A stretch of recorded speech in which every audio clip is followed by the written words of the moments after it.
filan yerdə filan müstəntiqimiz var, qadındır, filan işləri aparır, filan uğurları var, filan cinayətlərin üstünü açır. Deyə bilərlər? Qətiyyən deyə bilməzlər. Bütün insanlar yalan danışmağa meyillidir. Çünki qanun deyir ki, yalan danışa bilər. Kasıbların törətdiyi cinayət nədir ki, varlılar cinayəti həzz üçün eləyəndə daha dəhşətli olur. Yüzləşdiyiniz ən mürəkkəb cinayət işi hansıydı? Cavan qızları qəfəslərdə meymunlarla görüşdürürlər. 8 ay həmin cinayət işini gizlətməsi idi. İynə ilə yer qazmaq kimi bir məsələdir. Neçə nəfər dəli kimi xəstəxanalara yerləşir, neçə nəfər ölüb.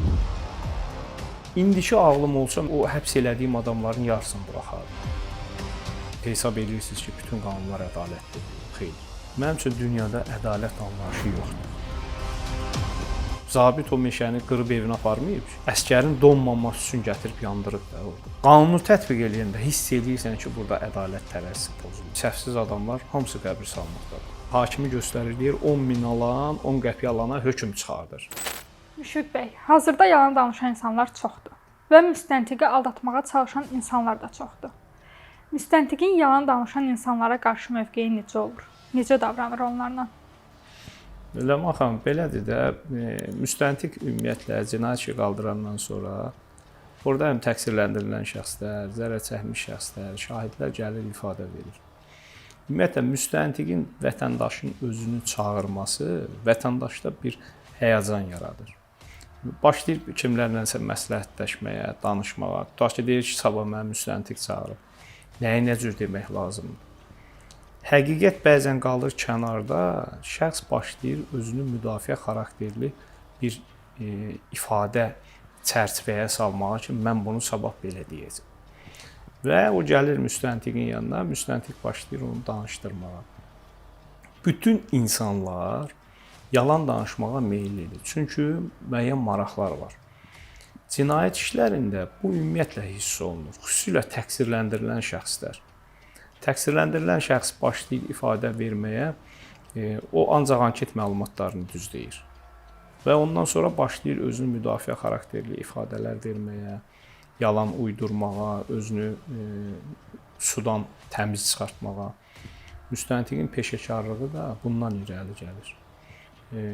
Qanun deyir ki, təqsirləndirilən şəxs yalan danışa bilər. Təqsirləndirilən şəxs müstəntiqi aldada bilər. Amma peşəkar müstəntiq yalan danışan təqsirləndirilən şəxsə qarşı da ədalətli olmalıdır. Birincisi, qanun ona bu hüququ verib yalan danışsın. İkincisi, siz müstəntiq kimi qarşınızdakı şəxsi düz danışmağa inandırmalısınız. Siz ona başa salmalısınız ki, düz danışmaq sənin gələcəkdə məhkəmədə və yaxud da istintaqın sonunda barəndə müsbət qərar qəbul edilməsi üçün gərəklidir. Yalan danışan şəxs müstəntiqi çətinə salır, sübutları dolaşdırır, müstəntiqi əyri yola aparır. Qədim Romada belə bir deyim vardı ki, etiraf sübutların şahıdır. Bizdə qanunda indi təqsirləndirilən şəxsin etiraf eləməyi, yəni cinayəti boynuna almağı, düzgün danışmağı digər sübutlarla bərabər qiymətləndirilir. Yəni etirafın digər sübutlardan heç bir üstünlüyü yoxdur. Ola bilər şəxs cinayətini etiraf eləsin, desin ki, bu cinayəti mən törətmişəm. Amma digər sübutlar gətirib ona çıxartsın ki, bu adam yalan danışır. Heç bunun etirafı həqiqət deyil. Etiraf ona görə lazımdır ki, müstəntiqin işi asanlaşır. Yəni, o cinayətin baş vermə mexanizmini müəyyən eləmək onun üçün çox asan olur. Belə deyək, nəticəyə düzgün yolla gedir. Mənim də praktikamda çox olub ki, məsəl üçün, təqsirləndirilən şəxs görmüşəm ki, yalan danışır. Şahid görmüşəm, yalan danışır. Bəzən görmüşsən ki, zərər çəkən özü yalan danışır. Məsəl üçün, təqsirləndirilən şəxs buna 3 yumruq vurub, deyir, məsəl üçün, 5 yumruq vurub, 3 təpik vurub.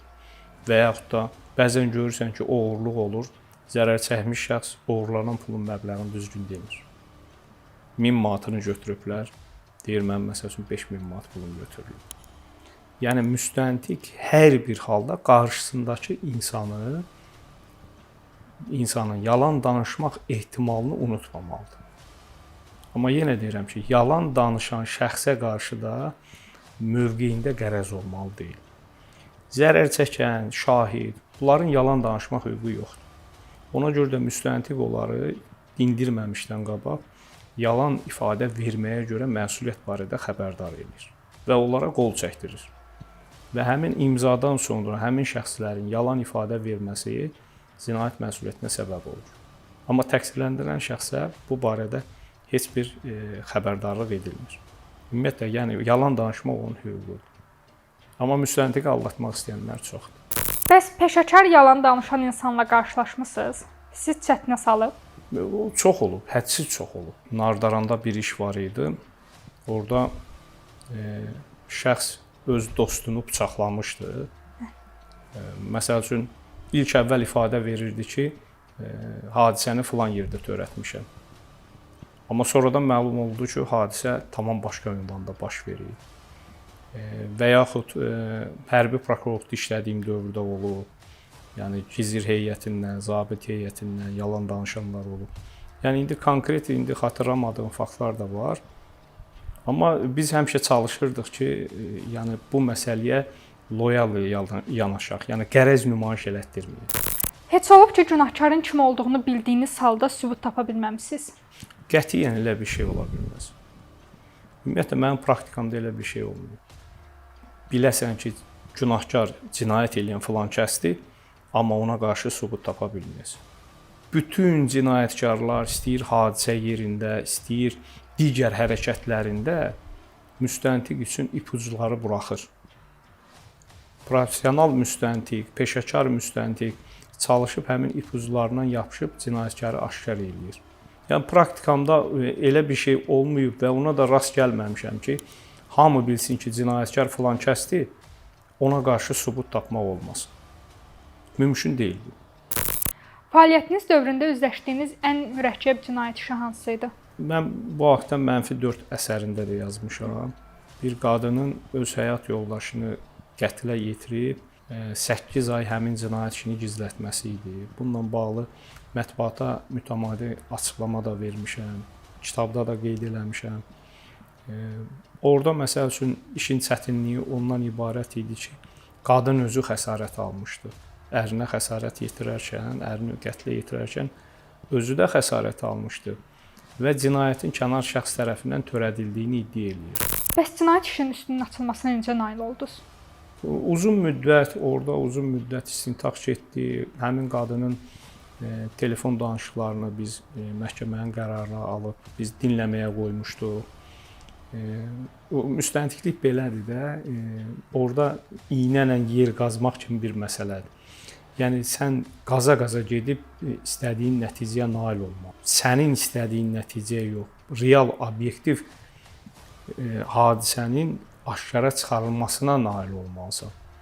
Bu pinəçilik kimi bir şeydir müstəntiq. Yəni o tikə-tikə, qaza-qaza, yavaş-yavaş, tələsmədən sübutları təhlil eləyə-eləyə gedib o nəticəyə sən nail olursan. Həm də gərək müstəntiqdə öz işinə, öz peşəsinə bir sevgi olsun.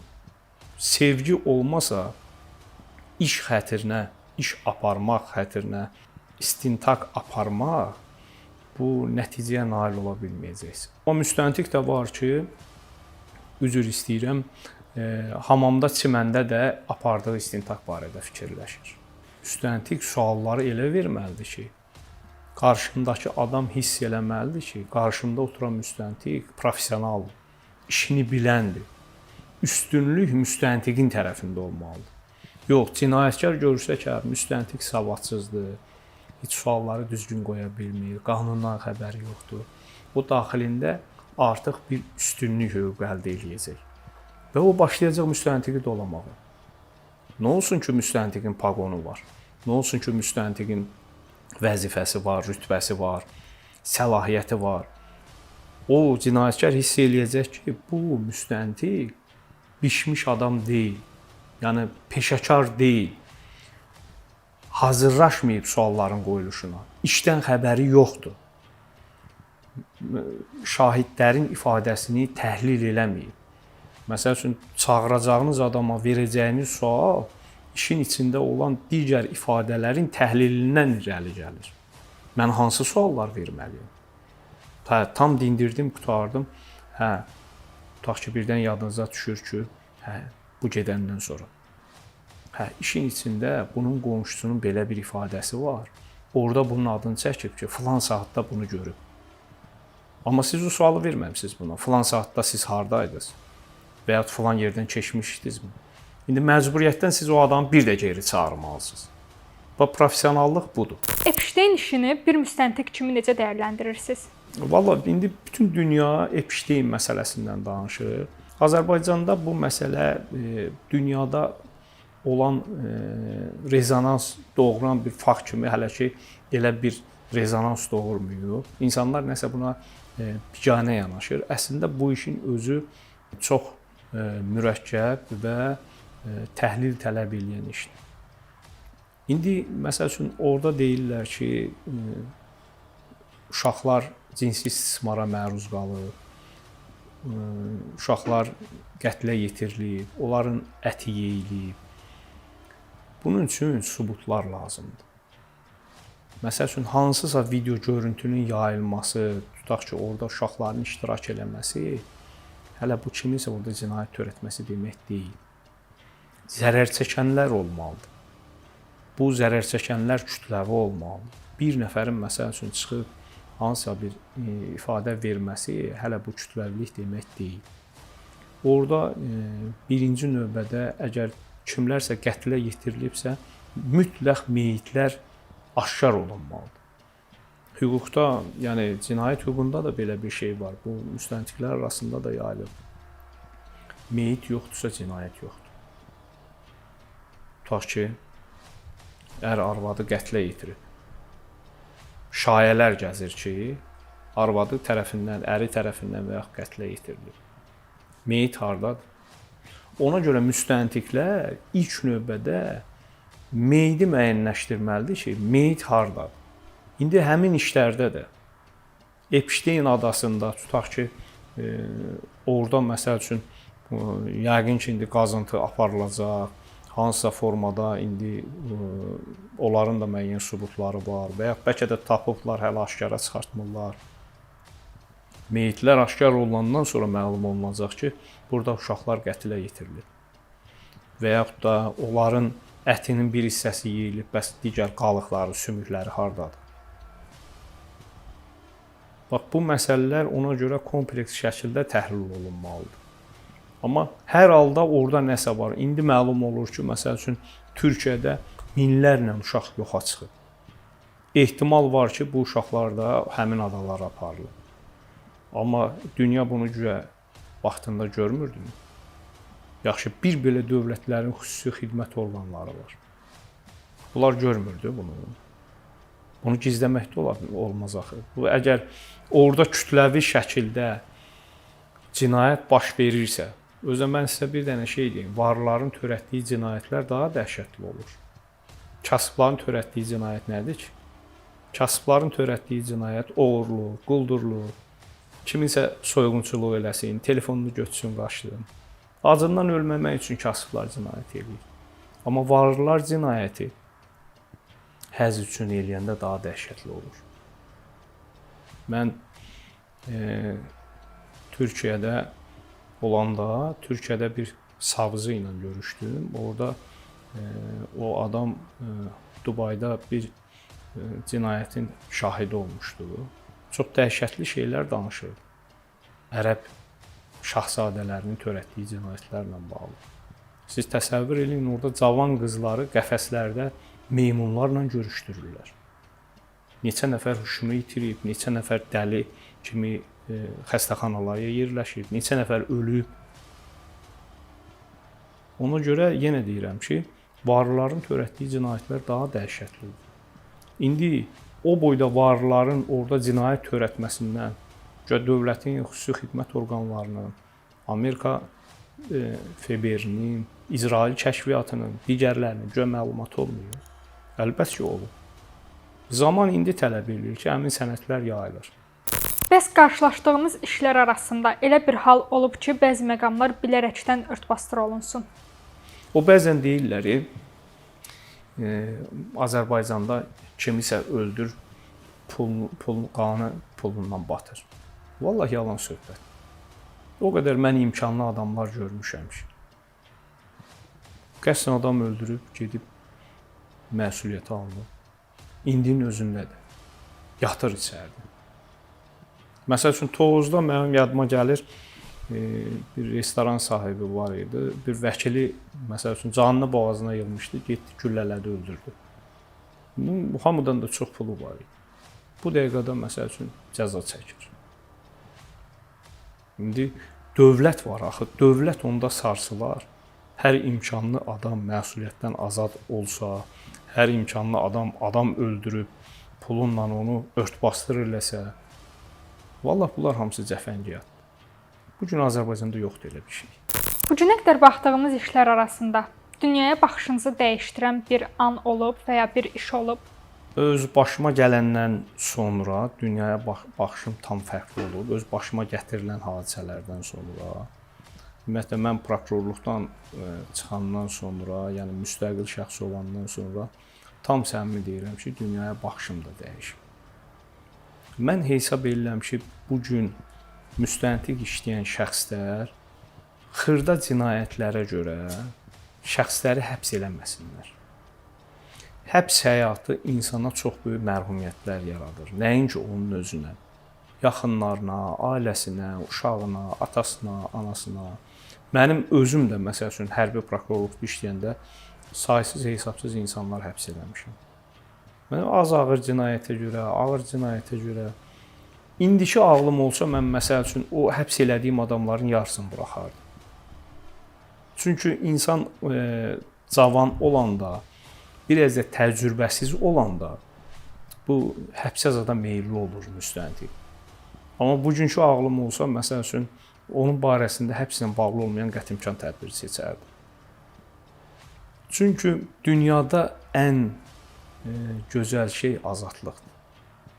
İnsan azad olanda insan xoşbəxt olur. Azad olmayan insan xoşbəxt ola bilməz. O cəza çəkmə müəssisəsində belədir də, sən cəza çəkmə müəssisəsində olursan, bir də baxırsan ki, başının üstündən bir dənə təyyarə uçur gedir. İnsan o təyyarəyə baxır və o qədər o azadlığın həsrətini çəkir ki, və o təyyarədə uçan insanlara o qədər belə bəxtəvərlik verir ki, onlar azad. Başa düşürəm, o təyyarədə uçanın kimisə borcu var, xərci var, xəstəsi var, canı ağrıyır, nə bilim, ərindən boşanıb, yoldaşından dalaşıb, hərənin bir problemi var. Amma o problemlərin hamısı o azadlıq yanğısının yanında çox xırda bir məsələdir. Ona görə insan azad olanda xoşbəxt ola bilər. Peşəyə başlayanda ədalət dediyiniz anlayış bu gün sizin üçün eyni mənanı daşıyır? Mənim üçün dünyada ədalət anlayışı yoxdur. Yoxdur. Niyə? Yoxdur. Çünki bütün dünya, bütün insanlar maraqlar naminə idarə olunur. Ədalət sözdədir. İnsan kiməsə yazığı gələ bilər. Amma tam ədalət anlayışı yoxdur. Həm də bir şey var. Sizin üçün ədalətli olan məsələ mənim üçün ədalətsizdir. Fərdi baxış lazımdır ədalət adısına. İkinci, yenə deyirəm ki, qanunlar var da, dövləti, cəmiyyəti idarə edən qanunlar var. Siz hesab edirsiniz ki, bütün qanunlar ədalətlidir. Xeyr. Bəzən görürsən ki, qanun ədalətsizdir. Amma o ədalətsiz olsa belə gərəklidir. Çünki cəmiyyət idarə oluna bilməz o qanun olmasa. Amma qanunu tətbiq edəndə hiss edirsən ki, burada ədalət tərəzisi pozulur. Mən bunu bir dəfə də demişəm. Cinayət Məcəlləsində 341-ci maddə var. İndi də var. Zabit tutaq ki, vəzifə səlahiyyətindən sui-istifadə edir. O vaxtı postlarda məsəl üçün yanacaq olmazdı. Zabit əsgərə göstəriş verərdi ki, get meşəni qır gətir, yandır burada qızın. Meşə idarəsi götürüb məktub yazırdı ki, meşələri qırıblar burada. Zabitə cinayət işi qaldırılır. Qanunla bəli, qaldırılmalıdır. Amma ədalət burada hardadır? Zabit o meşəni qırıb evinə aparmayıb ki. Əskərin donmaması üçün gətirib yandırıb da orada. Bəs hər hansı şübhəliyə qarşı empatiya hiss eləmisiniz? Ümumiyyətlə insan faktoru varsa, empati hissi var. Fərqi yoxdur. O lap cinayətkar olsun. İkincisi də mən sizə bir şey deyim. Var xırda cinayətkarlar, var böyük cinayətkarlar. O Şəkidə bir hadisə olmuşdu. O vaxtı abaxeist deyirdilər. Bu dükanlarda otururdular. Bu müştəri gəlirdi. Nəsə almaq istəyəndə pulun qalığını qaytarmayanda satıcını götürüb rəsmiləşdirib məsuliyyət alırdılar. Şəkidə birini bu cür məsuliyyətə alıblar ki, sən müştəriyə 10 qəpik qaytarmalıydın, qaytarmamısan.